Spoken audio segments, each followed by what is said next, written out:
पंतप्रधान नरेंद्र मोदी यांच्या निवासस्थानासमोर काँग्रेसचे राहुल गांधी, प्रियंका गांधी यांचा ठिय्या.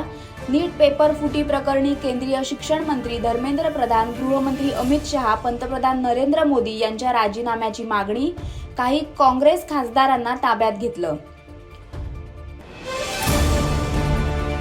केंद्र सरकारच्या वतीने जितेंद्र सिंह हे राहुल गांधी यांची समजूत काढण्यासाठी चर्चेला आले, पण आंदोलक आपल्या मागण्यांवर अजूनही ठाम. केंद्रीय शिक्षण मंत्री धर्मेंद्र प्रधान यांच्या राजीनाम्याची मागणी. दिल्लीत शरद पवार यांनी थेट जंतर मंतर मैदानावर जाऊन सीजेपीचे अभिजित दिपके यांची भेट घेतली.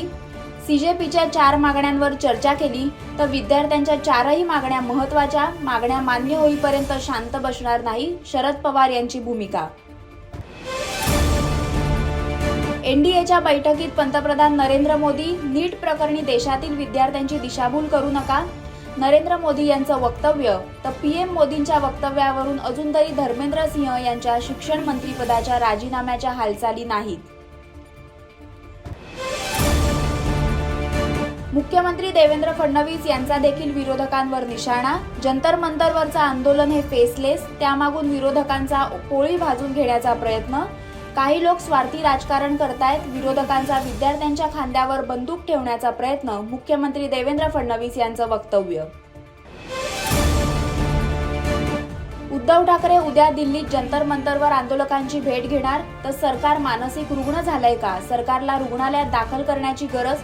मोदी पीएम असताना आंदोलन या पद्धतीने चिरडलं, ही इतिहासात नोंद होईल, राज ठाकरेंनी फटकारलं. कर्जमाफीची पहिली यादी उद्याच जाहीर करण्याचा प्रयत्न. 30 जुलैपूर्वी कर्जमाफी होण्याची शक्यता. मुख्यमंत्री देवेंद्र फडणवीस यांची माहिती. दुष्काळाच्या सावटात शेतकऱ्यांना दिलासा. इंडिया आघाडी आतंकवादी परिस्थिती निर्माण करण्याचा प्रयत्न करते, तर अशा आतंकवाद्यांना लोकशाही मार्गाने उत्तर द्या, असं सदाभाऊ खोत यांचं वादग्रस्त वक्तव्य. तर बच्चू कडू यांची सदाभाऊ खोत यांना समज.